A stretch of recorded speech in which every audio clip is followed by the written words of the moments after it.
Ok.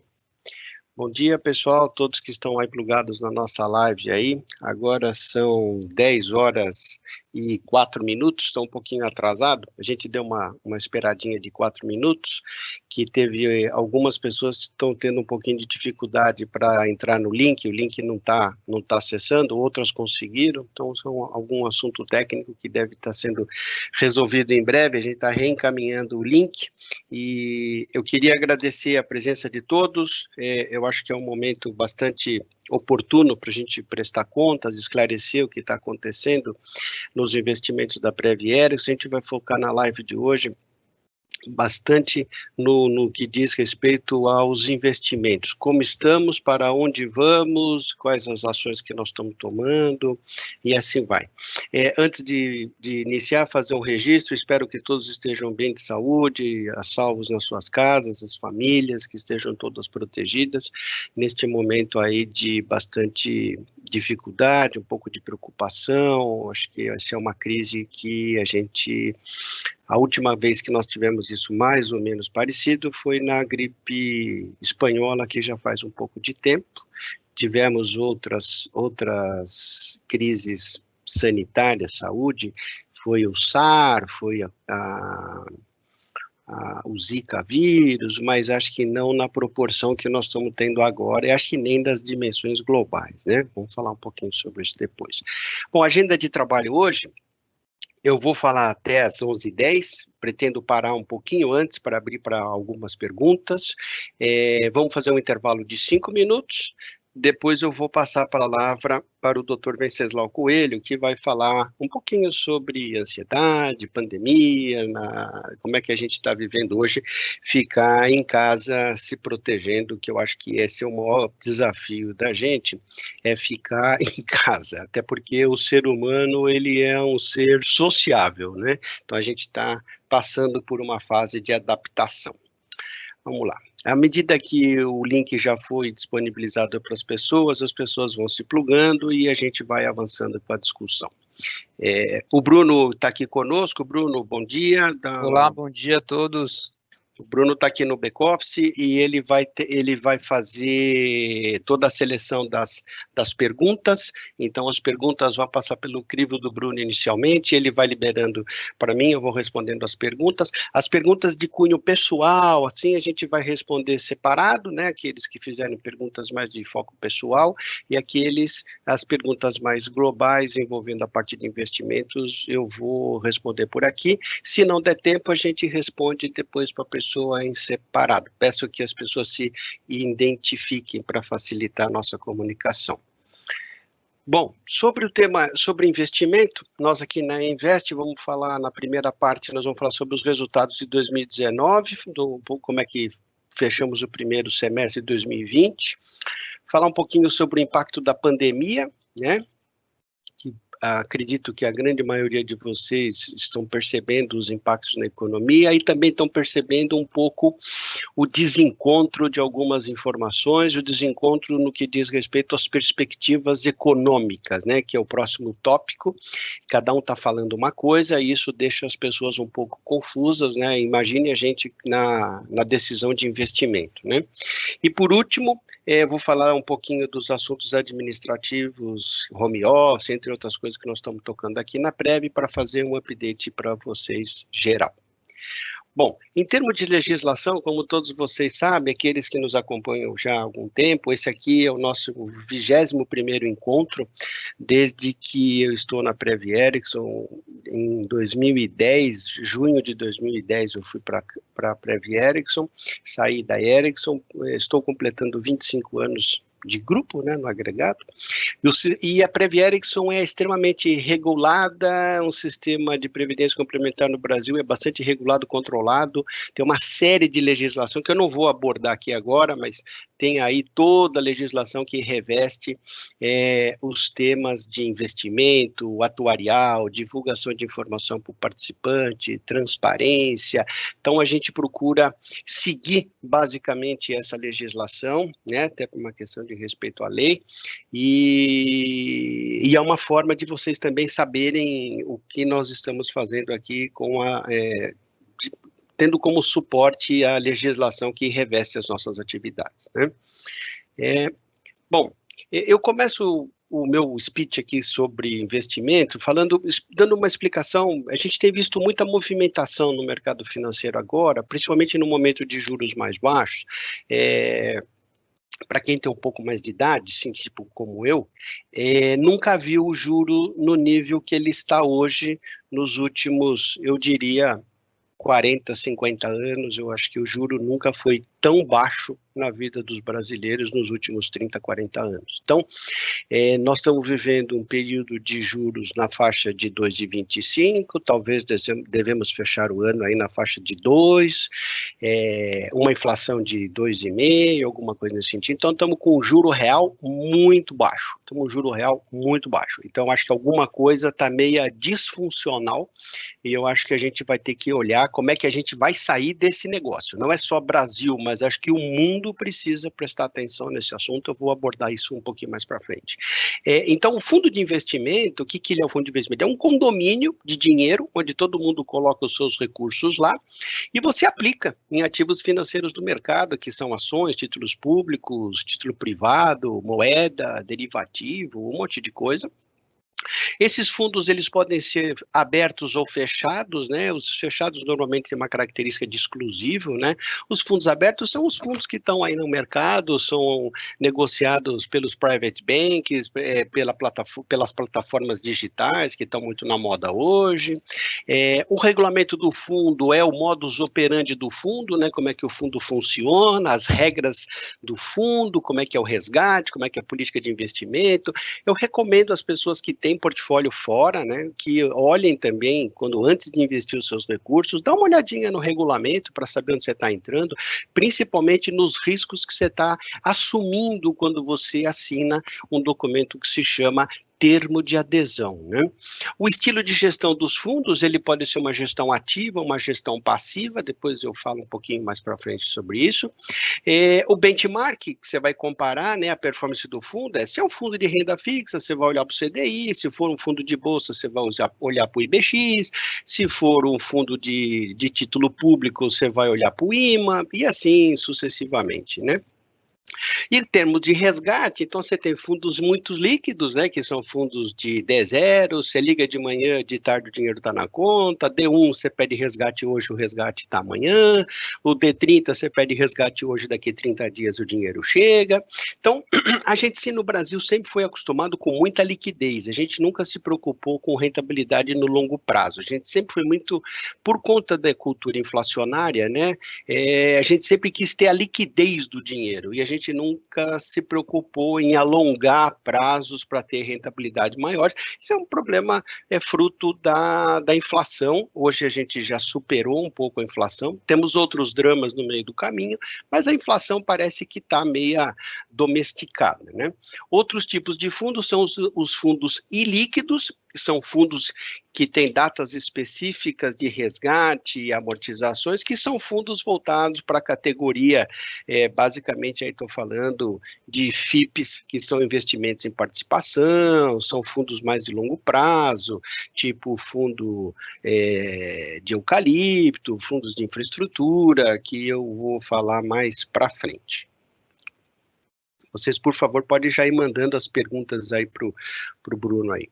Bom, em termos de rentabilidade, o plano básico, pegando uma janela bem longa aqui, 2012 até 2019, nesse meio do caminho a gente teve as maiores quedas da atividade econômica desde 1900, aqui no Brasil, que foi o período 2015, 2016, depois você teve uma recuperação, depois você teve a eleição de 2018, aí depois você teve o ano de 2019, que a economia vinha numa trajetória de recuperação, e depois 2020 agora a gente teve um crash aí que eu vou falar já já. Então, em termos de rentabilidade, vocês olhando a curva do plano básico, que é a curva verde, então a gente está aí caminhando bem em cima com a meta atuarial.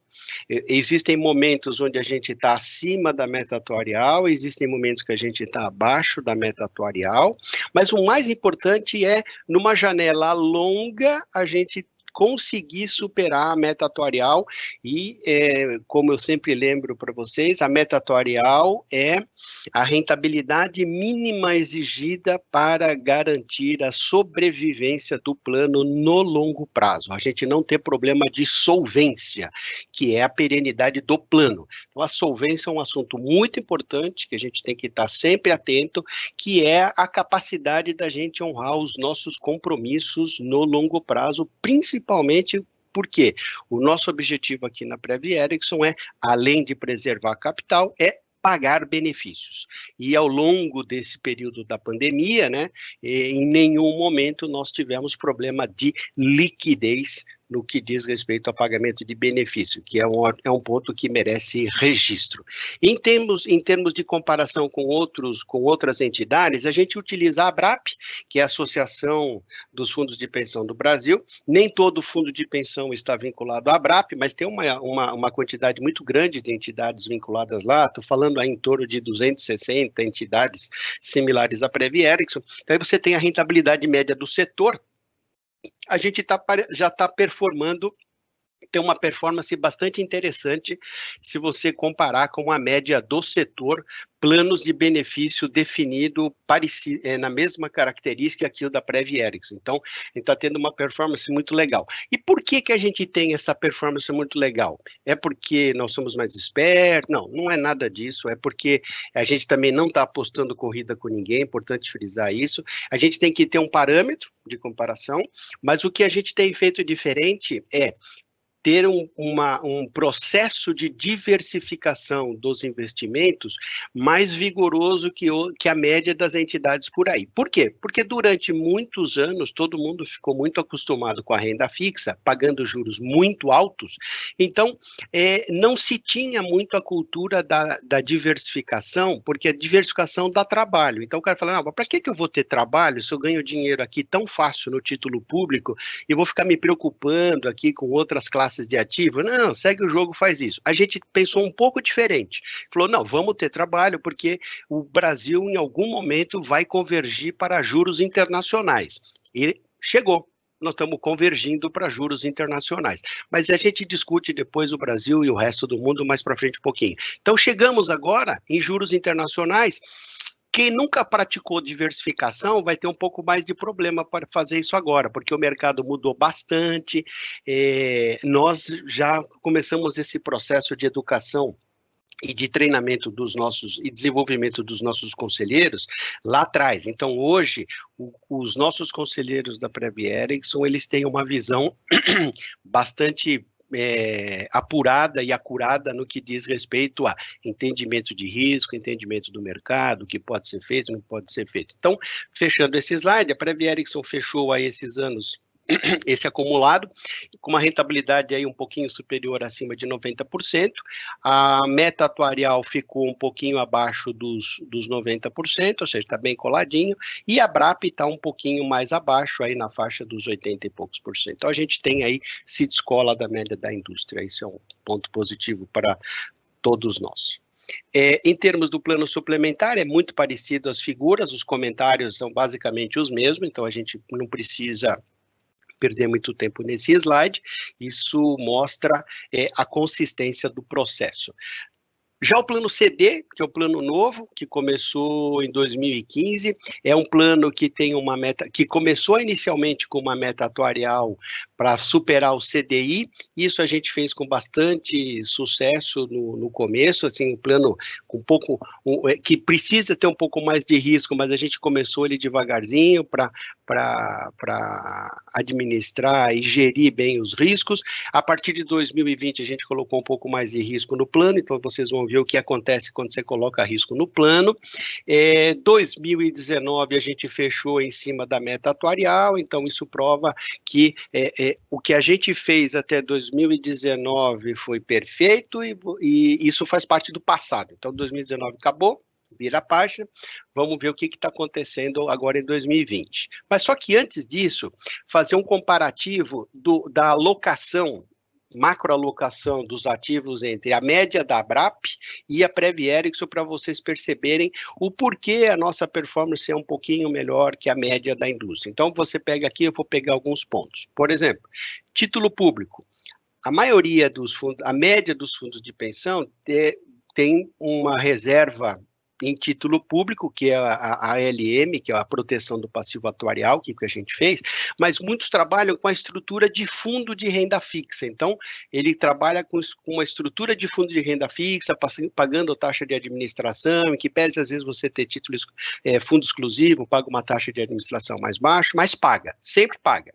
Nós, na Prev Erickson, optamos por fazer um caminho diferente. A gente tem o título público na carteira proprietária, então a gente tem sim um pouquinho em renda fixa, em fundos, que é para diversificar o portfólio, mas ao mesmo tempo para rodar o caixa, mas a grande parcela é a carteira proprietária que não tem um custo de administração. Então nós mesmos fazemos a nossa administração e a nossa gestão. Então, lembrando que todo esse recurso que a gente economiza fica para dentro do fundo e esse recurso, ele é, na verdade, de todos os participantes, né? Então, todo mundo tem um pedacinho dessa receita, ou seja, dessa despesa que a gente deixa de ter. Em termos de renda variável, a gente teve uma exposição um pouco menor do que a média da indústria. Aqui, se você tirar os grandões, então esse número cai aí para em torno de 9%, 10%. A gente está bem abaixo de alocação em bolsa. Também isso explica quando o mercado cai, o plano básico e o plano suplementar não caem na mesma velocidade. Quando a bolsa sobe, o plano básico e o suplementar também não sobem na mesma velocidade. Por quê? Dada a alocação de risco que a gente tem em bolsa. Uma outra coisa importante que a gente faz, olha, a gente não tem alocação direta num papel, por exemplo, a gente não compra direto e buca na carteira, por exemplo, Banco do Brasil, Petros, Vale, Magalu, não, a gente entra através de fundo de investimento, que nós entendemos que a melhor forma de você diluir risco é entrar num fundo que investe em diversas empresas. Então você tem um fundo que opera gestão passiva. O que é o fundo passivo? Ele compra o índice, então o índice sobe e a gente vai. Independente de a gente ser acionista de Petrobras ou não, o índice sobe, a gente vai junto. Já a gestão ativa, o gestor, ele escolhe alguns papéis que ele acredita, então alguns papéis valorizam, outros desvalorizam, então aí você tem uma diversificação de risco. E outro, você tem um fundo de dividendos que é composto basicamente de empresas boa pagadoras de dividendo, empresas sólidas, líderes de mercado, que tem uma posição de caixa bastante consolidada. Então, isso faz com que você tenha uma diversificação. Aí, você tem os FIPs, que são os fundos de investimento em participação. Veja que a média da indústria é na faixa de 1%, a gente tem 6,4%. A parte de multimercado, a gente tem 4,9%, a média da indústria 0,2%. A parte imobiliária, a gente não tem imóveis, então a gente não tem tijolo, parede, terreno, a gente não tem nada disso. No exterior, a média é em torno de 0,2% e a gente tem mais ou menos 5,8%, que foram os números de 2019. E aqui, operação com participante, a gente tem bem pouquinho, 0,1%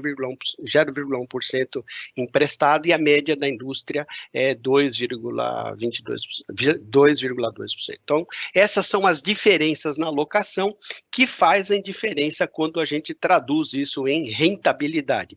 Risco, rentabilidade, tá? Bom, esse processo de evolução, ele começou lá em 2010, nós tínhamos na época uma carteira de 752 milhões e você tinha 7 gestores.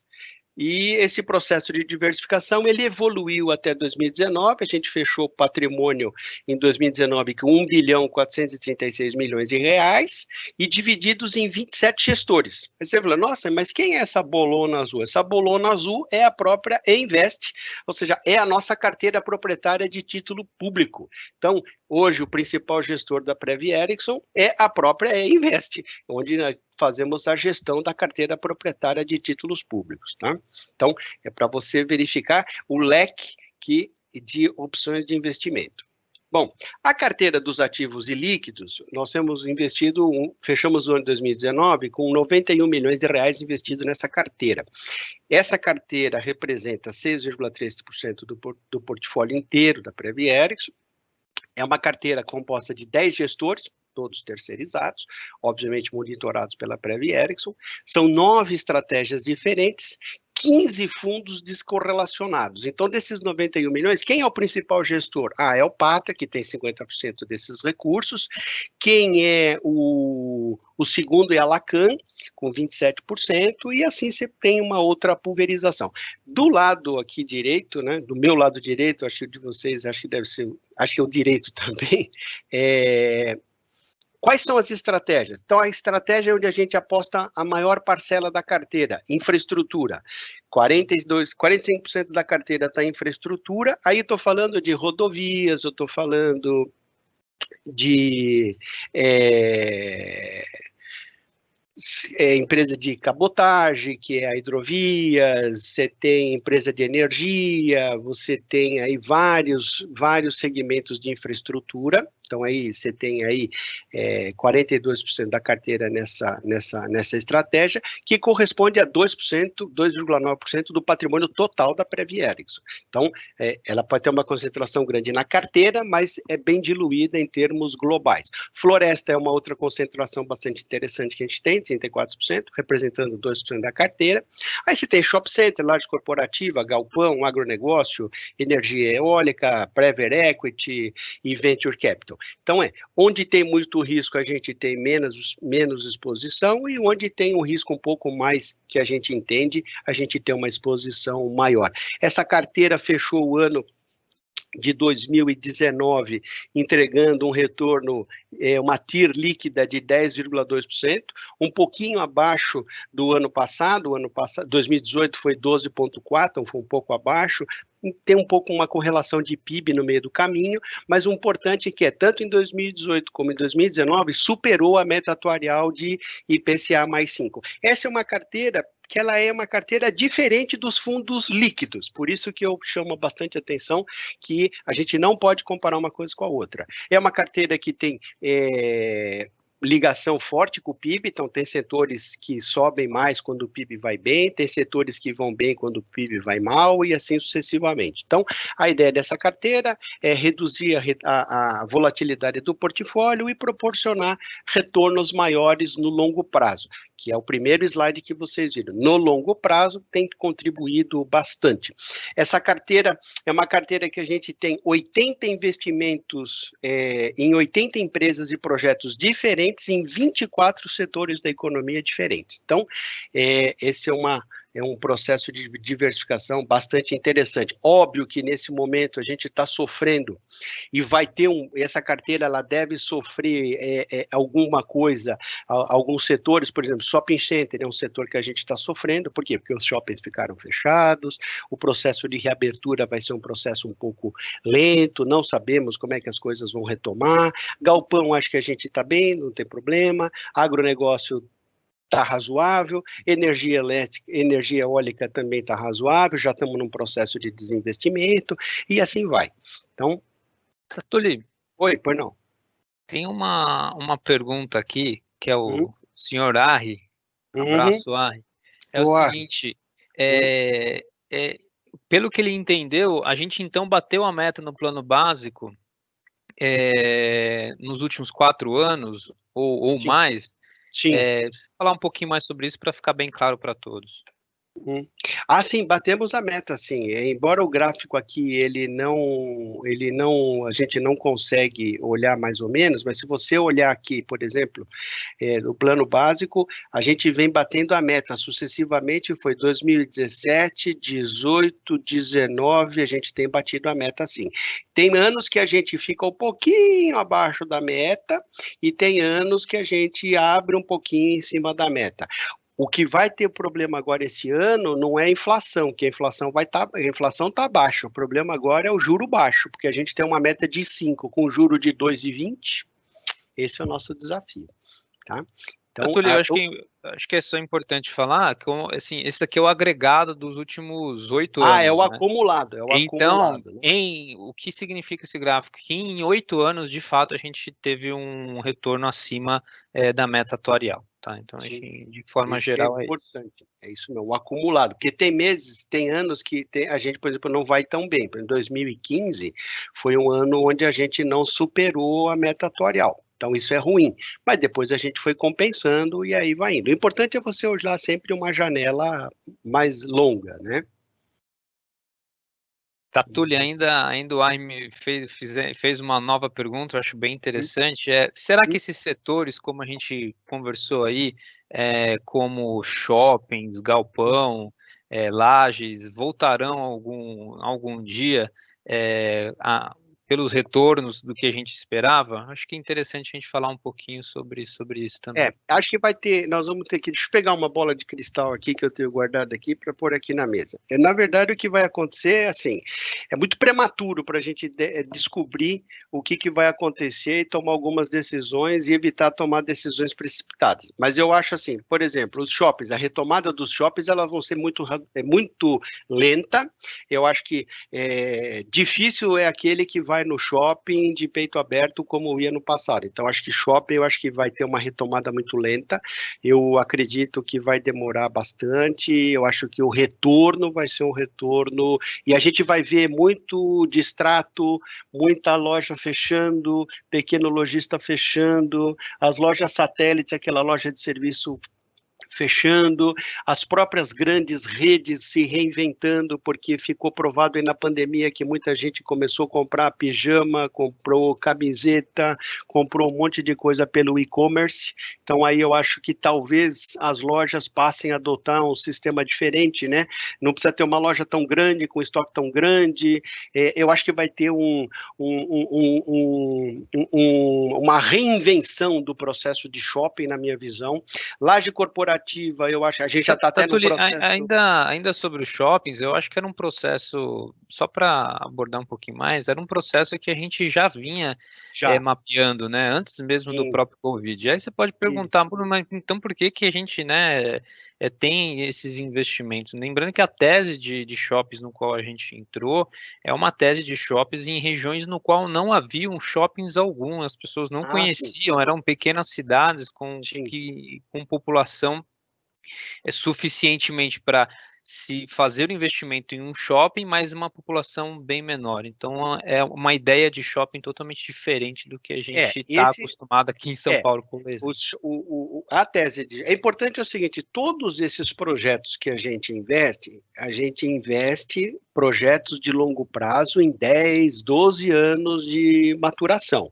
Então, existem projetos onde tudo acontece do jeito que a gente planejou lá atrás no investimento e tem coisas que acontecem no meio do caminho que não foram previstas no meio do caminho. Por exemplo, eu duvido que alguém tinha previsão de Covid em 2010 nos seus planejamentos. Ninguém tinha.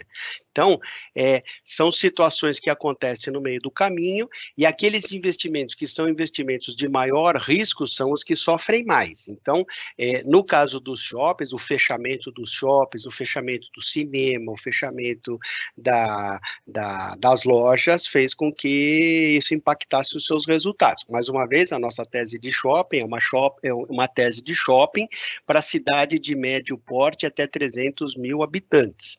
Então, era uma tese nova e outra, é uma tese onde não tem shopping na cidade, é o único shopping da cidade. Então, foi uma alternativa de investimento e uma tese de investimento que é interessante, porém, neste momento específico, ela está sofrendo um pouquinho. Com relação à laje corporativa, aquilo que eu falei, para quem não acreditava no home office, eu acho que o home office hoje é uma realidade que veio para ficar. Então, acho que muito provavelmente, para nós na Ericsson não é uma surpresa, porque a Ericsson já pratica home office há muito tempo, a gente só mudou de 2 dias para 5 dias, e está tudo funcionando, está tudo caminhando. Então, provavelmente, as grandes corporações que são inquilinas de lajes deve ter uma acomodação aí nesse segmento de aumentar, expandir o home office, tornar o home office uma atividade permanente e, com isso, reduzir as suas lajes, devolvendo laje para os seus proprietários. Então, acho que esse é um setor que vai ter acomodação e, na verdade, o setor de galpão é o setor mais vencedor, é o setor onde você tem aí você tem aí o e-commerce, galpão refrigerado e essas coisas todas fazendo com que o PIB vai andando. Mas aqui é aquilo que eu digo, tem setores que sofrem mais e setores que sofrem menos. Os nossos eucaliptos, por exemplo, estão sossegadinhos lá, eles nem sabem que o Covid existe. Então, tá chovendo, tá sol, tá tudo funcionando, tá bom? Podemos avançar, Bruno? Perfeito, acho que o Paulo Porto Carreiro mandou um abraço aí também para o Paulo, mandou aí para a gente falando a mesma coisa, né, que entende que os galpões, né, para logística, de fato vai ser um excelente investimento, dado todo esse aumento e crescimento do e-commerce que a gente está visualizando após a pandemia. Exatamente, só que por enquanto é uma incerteza muito grande, né? Mas nós já estamos no processo de desinvestimento de algumas coisas. Bom, com relação, quando a gente vai construir a política de investimento da Invest, a gente olha na volta, o que você está olhando? Bom, estou olhando política de renda do Brasil, como é que o PIB vai crescer, como é que vai ter a distribuição de renda, eu olho a política fiscal, controle das contas públicas, para olhar a taxa de juros, que é a política monetária, para a inflação, olhar câmbio, que é a política cambial, vou ver incentivo à exportação. Olhando todas essas, eu vou ver, a gente avalia os setores que vão andar mais, os setores que vão andar menos, se a economia vai decolar, se a economia não vai decolar. Então, olhando isso, por exemplo, vou pegar a política fiscal. Brasil já estava vindo com problema fiscal já de algum tempo que a gente tem contas públicas descontroladas. Então, com a pandemia, o que era ruim vai ficar pior. Então, por exemplo, num momento como esse, você tem um desequilíbrio das contas públicas, então você tem a arrecadação caindo, porque a economia está parada, e por outro lado, você está irrigando dinheiro na economia para manter a economia. Eu não estou aqui entrando em discussão se os R$600 são justos ou não são justos, estou falando que o governo está tomando uma ação de tentar manter a economia irrigando o dinheiro, liberando FGTS, tentando injetar dinheiro na economia para não ter uma paralisação total. Então, só aproveitando esse ganchinho, para deixar de registrar o seguinte, o Brasil está gastando 10% do PIB para manter a economia funcionando. Não vou entrar no mérito aqui, se é muito ou se é pouco, mas é o seguinte, é muito acima da média dos países emergentes. Isso significa que nós vamos pagar essa fatura em algum momento lá na frente. Recentemente, ontem, a Europa fechou um pacote de 750 bilhões de euros para carregar a União Europeia nesse período de pós-Covid, né? Então você pega a turma do Clube do Mediterrâneo, um pouco mais tranquila no que diz respeito a sol, temperatura, praia agradável, mas se você pegar a Grécia, a Itália, a Espanha e Portugal, a turma do Clube do Mediterrâneo, o pessoal de lá de cima da Alemanha, da Holanda, não está muito afim de carregar a turma do Clube do Mediterrâneo. Então tem que fazer um acordo para não ter problema. E eu acho que o grande fiador desse acordo foi a Alemanha. Querendo ou não, a gente tem que reconhecer que é a principal economia da zona do euro e a Alemanha é fiadora desse negócio todo. Então teve um pouco de estresse, porque a Europa nada mais é do que um grande condomínio, né? Então é isso. Quem já participa de reunião de condomínio sabe como é que começa e como é que termina, né? É mais ou menos parecido, né? E só para fechar, em termos de política fiscal, os Estados Unidos, o Fed, o Banco Central Americano, fechou o ano passado com um balanço de em torno de 3 trilhões quebrado de dólar, 3 e uns quebrado, é o balanço do Fed. O balanço do Fed, fechamento agora, semana passada, no mês de junho, 10 trilhões de dólares, é o que o governo americano injetou no Fed para poder irrigar a economia, manter a economia funcionando. 10 tri. Então, lembrando, esse ano tem eleição nos Estados Unidos, então tudo isso vai para a conta. Feito isso, você tem a nossa política de investimento dos planos, então eu coloquei a política do plano básico, a política do plano CD, só para vocês entenderem que a diferença das alocações, ela se faz em função da natureza e da modalidade do plano. Então, se você pegar o plano básico, que é um plano fechado, é um plano maduro, com assistido em gozo de benefício, com risco atuarial muito grande, e com uma meta atuarial de IPCA mais 5, eu já falei. Então, o que é o risco atuarial que a gente tem aqui? É longevidade, rentabilidade de longo prazo, tudo isso é o que eu já venho falando já há algum tempo para vocês. Esses são os riscos do plano básico. Então, a gente tem que administrar esse plano básico como uma joia da coroa, tem que ter cuidado com esse negócio, que é o que a gente tem feito nos últimos anos. Então, olhando, por exemplo, a renda variável, você tem uma banda que vai de 0 até 15%, a gente tem uma média lá que a gente fica no target ali ao redor de 9%, então a gente pode navegar. Com isso, eu estou querendo dizer o seguinte, se o mercado fica um pouquinho bom, a gente entende que está consistente, eu posso aumentar um pouquinho a alocação. Se eu entendo que o mercado não está muito, eu posso descer a minha banda de alocação. Então, eu tenho uma banda superior, uma banda inferior e eu vou navegando e vou ajustando os meus investimentos. Lembrando que eu tenho sempre aqui o limite legal, que eu não posso passar da banda legal, do limite legal de cada classe de ativo. Já no plano CD, você percebe que você tem uma alocação de 30% em bolsa. 33% em bolsa. Esse é o nosso alvo. Veja que de 9 para 33 tem uma diferença gigante. Mas qual é a diferença gigante aqui? É um plano aberto, é um plano novo, não tem assistido, não tem risco atuarial, e a pessoa que entrou nesse plano, entrou em 2015, ele vai se aposentar em 2040, 2030 e pouco. Então, quer dizer, está longe aí, 30 e pouco não, 40 e pouco. Ou seja, você vai ter mais 20, 30 anos aí pela frente para a gente passar todas as crises, outras crises virão e assim vai. Então, você tem uma alocação bastante diferente entre os planos.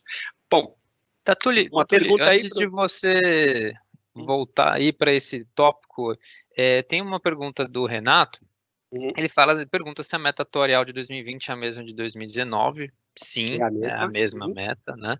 E pergunta se a gente tem critérios técnicos para contratação e manutenção dos gestores terceirizados, né? Acho que interessante essa pergunta e, de fato, abordar um pouquinho sobre o tema. Mais para frente a gente vai falar um pouquinho mais sobre isso, mas posso falar um pouquinho agora. A gente tem processos rigorosos de seleção de gestor, onde a gente olha o tempo que a empresa existe, a capacidade do gestor, o currículo do gestor, a consistência na entrega de resultado, se não tem conflito de interesses. A gente procura olhar também como o gestor se comporta nas crises, como ele cai nas crises e qual o tempo de recuperação das crises. Então, a gente tem, sim, um processo bastante rigoroso de seleção dos gestores. É óbvio, né, que mesmo tendo todo esse processo rigoroso, às vezes tem gestor que não performa da maneira que nós imaginávamos. Então, a gente precisa entender, ele não está performando porque ele errou, ou porque ele não entendeu o cenário, ou o cenário mudou no meio do caminho, ele não teve agilidade suficiente para mudar. É importante entender também que tem produtos que você monta e desmonta mais fácil, e tem produtos que você monta e desmonta com mais lentidão, não é tão fácil você entrar e sair de uma determinada posição. Então, é um processo bastante complexo e dinâmico, mas temos, sim, um processo bastante definido sobre isso. Tatuli, Gerard perguntou aqui, quem define o limite legal aí? Quem define legal? Essa é uma resolução, é a resolução 4661 do Conselho Monetário Nacional. O Conselho Monetário Nacional é o órgão máximo do sistema financeiro, né? Está vinculado ao sistema financeiro, então é o Conselho Monetário Nacional, é ele que define as regras, tá? Eu acho interessante só falar esse ponto. O CMN, né, que é a Comissão, o Conselho Monetário Nacional, ele trata toda a área de investimento de todo o país, né? Então, o Conselho ele faz as regras e aí você tem vários órgãos fiscalizadores. Então, por exemplo, a própria CVM é um órgão fiscalizador que está linkado ao Conselho Monetário Nacional. No nosso caso, é a Previc que faz o órgão de fiscalização desse processo. Acho importante a gente sempre colocar esse ponto. Eu não fiz o gráfico aqui, mas assim, o órgão fiscalizador, no caso da Prev Erickson, é a Previc, assim como a SUSEP está para as seguradoras do outro lado. Então, a Previc é o nosso órgão fiscalizador, o nosso órgão regulador é o Conselho Nacional da Previdência Complementar, que está vinculado ao Ministério da Economia e ao Conselho Monetário Nacional. Então, essa é as árvores de decisão. Aí você deve estar perguntando, nossa, mas R$70, 70% na renda variável não é muito alto? Também acho, é bem alto, né? Se você pensar que nem nos Estados Unidos você tem 70% de renda variável, a turma não chega a 70%. Mas por que aqui a gente coloca? É porque a gente tem fundo de pensão público, tipo Petrobras, tipo Funcef e tipo Banco do Brasil, que os caras, eles não conseguem, eles têm uma alocação muito alta no capital das empresas, então eles ficam desenquadrados. Então, para não desenquadrar, muda a lei, é o caso aí. Então, todo fundo de pensão tem que seguir essa regrinha aqui, essa banda legal aqui. Veja que se tem um limite de 70, a gente tem 9 e a gente pretende chegar em 15. No plano CD, a gente fala, não, 45 tá bom, você tem 70 de limite. Então, quer dizer, a regra é larga para atender alguns casos específicos, senão eles vão desenquadrar, né? Tá certo? Podemos avançar? Podemos sim. Bom, em termos, essa é uma fotografia que eu peguei na internet recente da data, essa figura é de fevereiro, mas o objetivo aqui era chamar a atenção para vocês a magnitude das crises que já houveram aí fora, né? Muitos de vocês, muitos não, acho que ninguém desta live estava em 1929, né? Então você tem lá, a crise de 29 foi a pior crise dos últimos anos, onde a Bolsa Americana caiu 86% e demorou aí 17 anos de recuperação, que é essa tabelinha aqui do lado aqui. A crise da .com, em 2000, 99 e 2000, acho que muitos que estão aqui na live estavam trabalhando na Ericsson naquela época. A recuperação demorou 5 anos para a gente recuperar. A crise de 2008, a gente também demorou um tempo parecido, 2008, alguns casos até nem recuperou ainda, e agora, coronavírus, a estimativa é que demore uma recuperação da economia em torno de 2 anos. Agora, claro que isso é muito relativo, falar, então daqui 2 anos está tudo certo. Não, não é bem assim, até porque eu acho que tem país que vai recuperar mais rápido, tem país que vai recuperar mais devagar, mas é só para dar uma pintura para vocês dos sinais, aí que nós já passamos situações piores, nos recuperamos mais rápido, e agora vamos recuperar mais rápido ainda, porque a economia mudou, o mundo mudou, a tecnologia está aí, então muita coisa mudou, mas é importante saber do que está acontecendo. Quando a gente construiu o cenário lá em novembro, a gente trabalhou com o Boletim Focus, a gente imaginava no dia 1º de novembro de 19, a gente aprovou na reunião, acho que na semana seguinte, a gente imaginava um IPCA de 3, um PIB de 2, um câmbio de 4 e uma Selic de 4,50. O que aconteceu foi que no meio do caminho tudo mudou. Em 10 de julho, que foi o último que eu peguei disponível para gente, esse relatório sai toda segunda-feira, o que aconteceu é que a inflação caiu de 3,60 para 1,70, o PIB caiu de 2 para menos 6, o câmbio saiu de 4 para 5,20 e o juro caiu de 4,5 para 2. Então, o que aconteceu? Mudou tudo que a gente planejou em 2019, no final do ano, mudou no meio do caminho, mudou o cenário, mudou tudo. Então, a gente acabou sendo afetado na Previer? Sim, fomos afetados.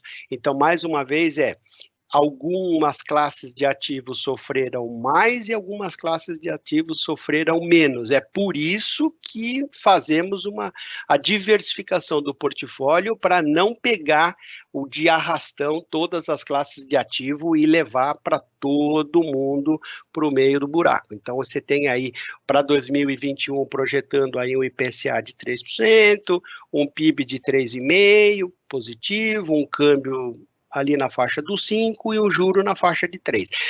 Nós não podemos conviver com o juro de 2% durante muitos anos. Por quê? Porque nós não temos uma estrutura de país econômica que me garante que eu posso ter juros de 2%. Acho que a gente ainda não chegou nesse patamar. Eu espero que um dia a gente chegue, mas hoje, neste momento, nós não temos estrutura econômica de país para entregar um juro real na faixa de 0,5%. Se você pegar a inflação de 1,70, juro de Selic de 2%, você está falando de juro de 0,30, 0,40.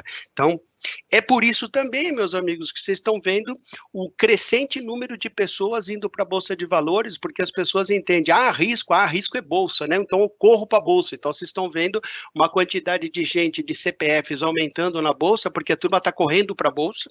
Só que, como eu sempre falo, a Bolsa é uma alternativa de investimento? Sim, é uma alternativa de investimento, só que é o seguinte, a Bolsa brasileira, o Ibovespa, por exemplo, ele é composto por 8 ou 9 empresas, né, Bruno? Vamos lá, me ajuda. Então, Petrobras, Vale, Banco do Brasil, B3, Bradesco, Magalu, PRF. A gente tem Itaú aí e Ambev. 6, 7. Itaú e Ambev. Então, você tem uma petroleira, uma mineradora, um monte de banco, né? Banco do Brasil, Bradesco e Itaú. Por quê? Porque sempre tivemos juros estratosféricos. B3, que é a única bolsa do Brasil, né? Onde controla tudo. Magalu, que é e-commerce e varejo. BRF, que é proteína. E Ambev, que é cerveja. Então, é essa a bolsa brasileira. Tem aqui uma empresa do setor de saúde? Até tem. Mas ela não faz peso no índice, não é relevante no índice. Então é isso que eu quero chamar a atenção de vocês. Ir para a Bolsa significa você selecionar criteriosamente qual papel que você vai investir. E não é uma tarefa muito simples. Tá? Bom, podemos avançar ou tem pergunta aí, Bruno? Tem pergunta aí, Bruno? Opa, desculpa, Tatúlio, estava no mudo aqui e estava falando, desculpa. Tem pergunta? Bom, a Marise perguntou aqui, qual o impacto dessas oscilações para quem está recebendo benefício, né? Tanto do plano básico quanto do plano suplementar, né? Nenhum. No caso do plano básico, como o próprio nome diz, o benefício é definido. Então, ele definiu o benefício. Você está em gozo de benefício, seu benefício vai ser reajustado pelo índice do plano, que é o INPC, acabou. Então, a Bolsa pode ir a 30, pode ir a descer a menos 40, que em termos de benefício do participante do plano básico, não muda nada.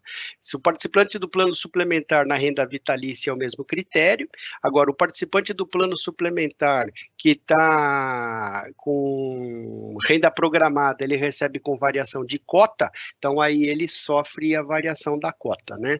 Que isso pode acontecer. Mas a variação da cota, tanto no plano suplementar, ela não é tão relevante assim por conta da diversificação e da proteção do passivo que a gente faz. Então, é diferente, por exemplo, de um plano CD, que vocês vão ver mais para frente as figuras aí, onde os impactos, eles são diferentes. Por quê? Por conta do estilo de alocação dos ativos. Perfeito. Tatúlio, tem uma outra pergunta, essa daqui é boa, hein? O Américo quer saber como que vai ficar o câmbio depois do Covid? Qual que é a nossa perspectiva do câmbio depois do Covid? Vou ligar para o ministro Guedes aqui para ver o que ele acha também. Américo, ninguém sabe do câmbio. A melhor taxa de câmbio é a de ontem, que saiu no jornal, que a gente sabe. Então, não tem como prever câmbio, tudo depende, acho que câmbio é uma variável extremamente difícil mexer. Minha experiência mostra, toda vez que as pessoas querem brincar com câmbio, sempre alguém ganha e sempre alguém perde. Por quê? Sempre tem uma ponta compradora e uma ponta vendedora. Qual que é o melhor jogo? Esse que a gente faz. Qual que é? A gente aposta uma parte dos recursos lá fora exposto à variação cambial e uma parte do recurso a gente investe lá fora em renda fixa americana e renda fixa europeia, redeado para reais. Então, Se o câmbio anda muito, eu ganho nessa ponta e fico parado nessa. Se o câmbio cai muito, eu perco nessa, eu deixo de ter essa valorização cambial aqui, mas ganho na valorização das empresas, e essa minha parte que está redeada fica parada, eu não perco. Então, qual é o melhor caminho? Jogar nos dois caninhos. Então, eu vou para lá e vou para lá. Então, eu faço uma diluição do risco, de modo a dar uma neteada. Ah, o hedge perfeito. Não, o hedge perfeito é muito difícil fazer. Então, é melhor você acertar o trend, que é o que mais ou menos a gente tem feito aqui com bastante sucesso. Vocês repararam na apresentação, no slide que eu mostrei lá no começo, a gente tem em torno de 5 e pouco, quase 6% lá fora. A média da indústria é abaixo de meio. Então, agora, quem não entrou no mercado internacional fala, mas também não câmbio a 5,20, eu não vou, né? Eu falo, não, mas não é essa análise que você tem que fazer. Como será que deve estar o sujeito que investiu num fundo, tipo a gente, por exemplo, que tem AstraZeneca no pacote, no ação, dentro do fundo? É o cara que vai ter a primeira vacina, vai ser a AstraZeneca, que é uma empresa co-irmã da Ericsson, que é do grupo da família Wallenberg. Então, você entrou numa empresa, quem ficou no Ibovespa não capturou esse ganho. Quem está num fundo onde a AstraZeneca faz parte do fundo que está lá fora, está surfando nessa onda. Claro, eu estou pegando um exemplo do momento, mas tem outras empresas maravilhosas no meio do caminho. E nós estamos surfando. Por exemplo, a Amazon, Previ Erickson é sócia da Amazon, nós somos sócios do Facebook, nós somos sócios do Google. A gente tem essa pulverização internacional. Tem algumas pessoas que falam, mas investir lá fora é perigoso. E no Brasil não é? Onde a gente já teve várias trocas de presidente, a gente já teve, os mais velhos aqui, já tiveram o confisco de poupança lá atrás. Quer dizer, não tem risco investir no Brasil? Claro que tem. É que aqui a diferença é que é um risco que você está mais perto, que você acha que você controla, mas você não controla coisa nenhuma. Então, eu acho que lá fora, eu acho que tem muitas opções de investimento. E é isso que a gente tem feito, Américo. Não sei se eu respondi, me aluguei demais, eu estou só preocupado com o tempo. Bom, você tem esse gráfico onde a gente está mostrando potenciais perdedores e potenciais vencedores, né? Então a gente pega aí setor de turismo, lazer, a gente está vendo que é um setor que está sofrendo muito, aviação, automóveis, manufatura de um modo geral, acho que aí vai melhorando um pouquinho, né? Serviços financeiros, a gente tem usado muita plataforma bancária, muita internet, educação à distância, claro, quem tem os filhos e netos em casa, tendo aula por internet, é um aprendizado bastante difícil. Aí você entra para a turma que está ganhando. Então, você tem agricultura, e-commerce, telecom, personal care,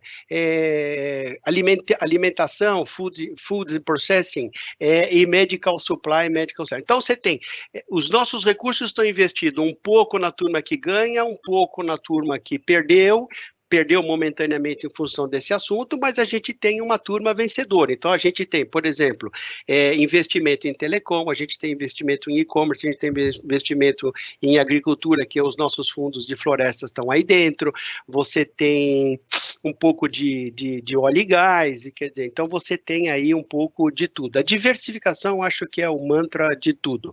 Em termos de recuperação econômica, eu acho que a gente caiu na velocidade da Ferrari e vai voltar na velocidade do Uno Mille. Essa é a diferença. Acho que país mais organizado volta mais rápido, né? Então eu acho que uma Alemanha volta mais rápido, acho que os Estados Unidos demora mais um pouquinho, a China volta mais rápido, só que a China eu também tenho um pouco de controvérsia, porque eu acho assim, volta, lembre-se que a economia chinesa é uma economia exportadora, se o resto do mundo não está tendo a mesma velocidade, o chinês também não vai ter para quem ele vender os produtos dele. Então aí por isso que eu falo que essa recuperação em V, em U, ou em W, ou um L mais espichadinho, acho que vai ser muito diferente de país para Brasil. Brasil, eu acho que a gente tem uma recuperação mais lenta, acho que aqui a gente tem uma chance importante que a economia brasileira, você tem um off-book de PIB bastante interessante, que é a economia informal, interessante no sentido assim, que ela não é mensurada, eu acho que neste momento a economia informal pode ser um motor que pode ajudar na recuperação, porque a economia formal acho que vai demorar bastante, acho que a gente tem aí um crescimento de desemprego, acho que tem aí fechamento de empresas, que eu já vou falar já já. Então a gente tem que acompanhar muito essa bola aqui, essa bola é de 2018, mas serve, não mudou muito.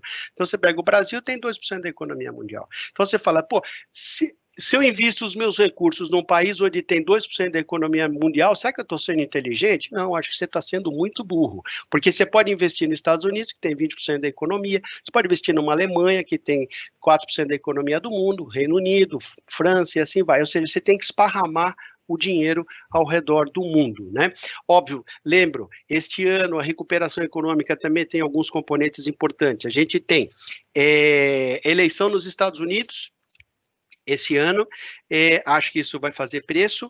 Essa briga comercial Estados Unidos e China, eu acho que isso daí todo mundo perde. Eu acho que ontem, por exemplo, mandou fechar um consulado chinês no Texas, quer dizer, isso tudo eu acho que em vez de ajudar só atrapalha.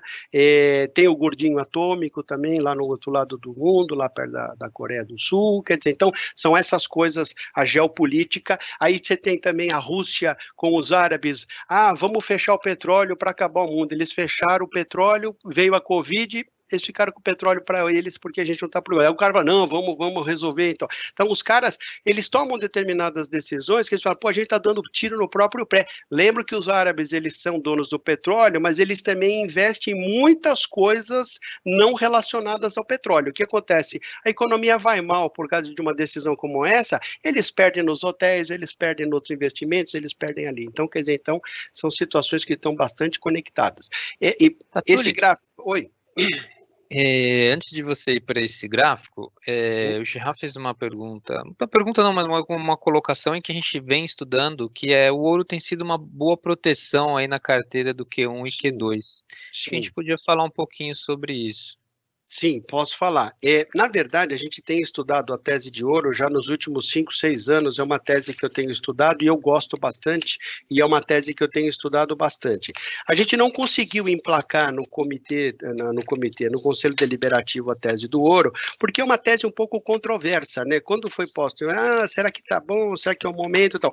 A gente quer entrar na tese do ouro não como para ganhar dinheiro, mas entrar como rede de proteção de flutuação, um pedacinho da carteira.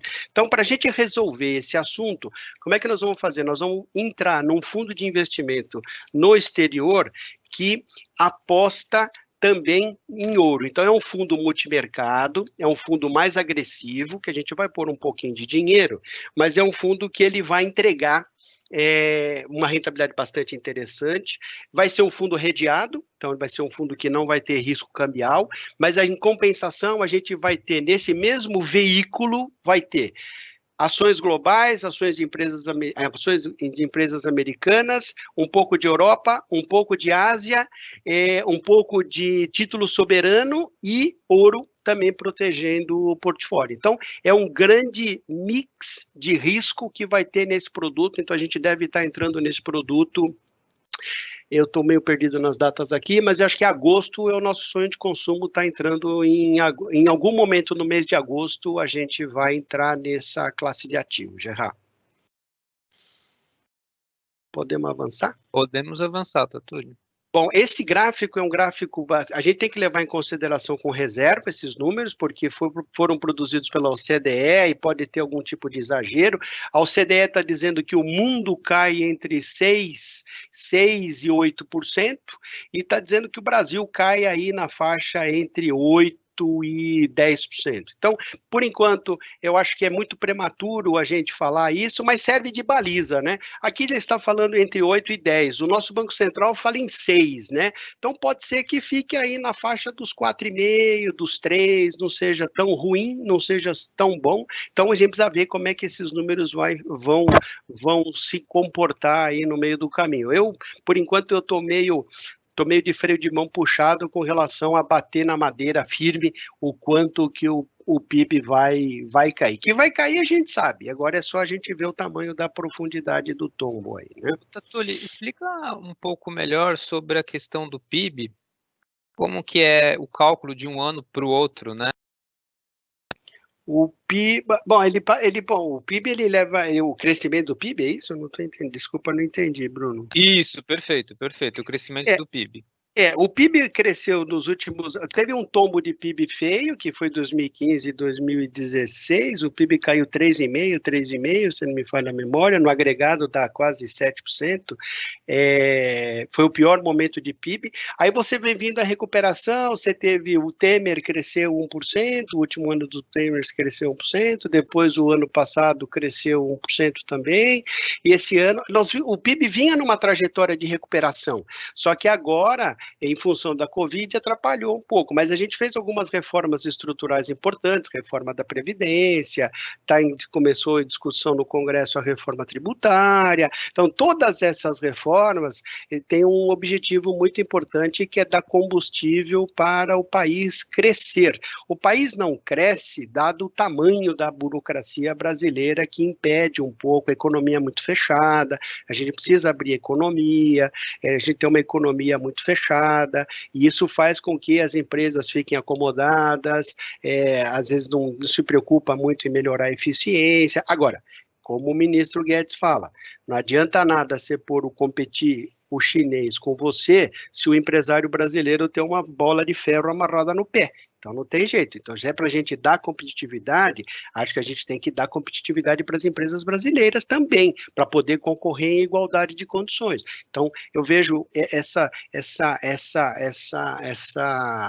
retomada de PIB dessa outra maneira. E um outro ponto importante que eu vejo que a gente fica muito atrás em relação a outros países é o nível de educação. Então, a gente tem uma educação muito baixa no país, então você tem um nível de escolaridade muito baixo, você vê as pessoas não respeitam aí as regras tem desembargador que não usa máscara, você tem gente que não vacina os filhos porque não acredita na vacina, então a gente tem um povo um pouco complicado também, isso faz diferença. Como mudar o povo é uma coisa muito mais difícil, então tem que tentar mudar um pouco as regras para tentar colocar o Brasil aí num caminho, numa trajetória um pouco melhor. Então você pega países, por exemplo, olha o Chile aqui na pontinha, aqui do lado de cá, perto da Dinamarca. Os caras vão cair também, estão dizendo aí que vai cair na faixa de 4%, 5%. Mas a economia chilena é uma economia pequena, uma economia mais organizada. Acho que aqui da região é a economia mais organizada.